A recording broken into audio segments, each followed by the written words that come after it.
bienvenue sur le canal YouTube de Varitech. J'ai décidé de faire cette vidéo aujourd'hui à la demande de beaucoup de mes amis qui ont des problèmes de compréhension concernant les suites numériques. Encore mieux pour ceux qui font le baccalauréat et pour ceux qui sont en première année universitaire. Mais dans cette vidéo, nous n'allons aborder que des concepts basiques sur les suites numériques et encore mieux des définitions. Donc, c'est donc quoi une suite numérique? Une suite est une fonction définie sur l'ensemble n ou sur une partie de n. Je tiens à préciser ici que n représente l'ensemble des entiers naturels.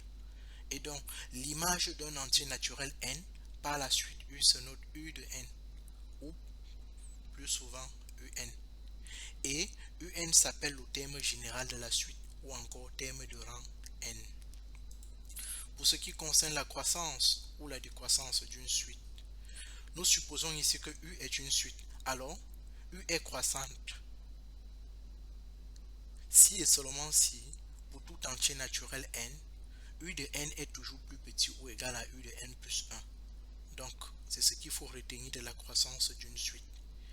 Et U est strictement croissante si pour tout entier naturel n, U de n est toujours plus petit que U de n plus 1. Donc, c'est ça la suite strictement croissante. Et une suite est décroissante si et seulement si pour tout entier naturel n, U de n est supérieur ou égal à U de n plus 1.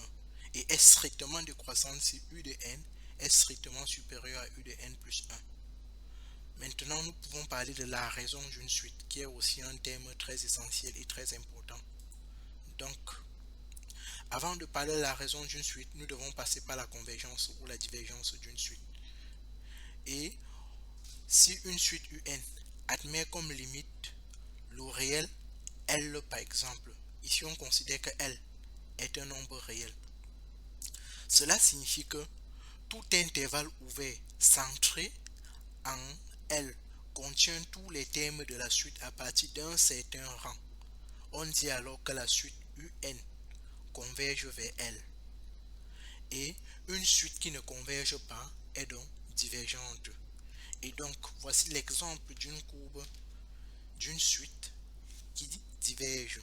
Cette courbe, l'image des éléments n ici est strictement positif ici, mais cela aurait pu être aussi négatif. Alors, on aurait tout simplement eu quelque chose ainsi.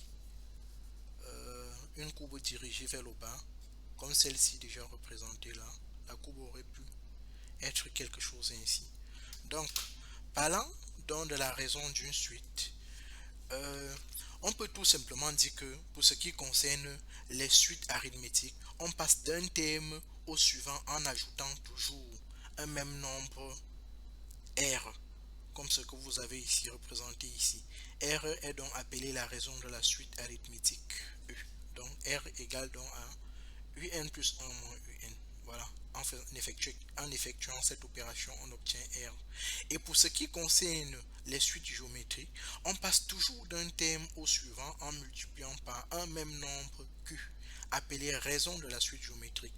C'est la raison pour laquelle vous avez cette représentation. Pour avoir UN plus 1, j'ai besoin de multiplier UN par Q. Donc ici Q est la raison. Merci de nous avoir suivis. Alors, abonnez-vous, activez la cloche de notification, laissez-nous un commentaire si vous souhaitez une vidéo sur un quelconque cours ou bien si vous avez un exercice dont vous souhaiterez de l'aide, pour solliciter de l'aide. Alors, laissez-nous en commentaire. Vous pouvez également nous écrire directement par email en allant sur notre site varitechdevelopment.com.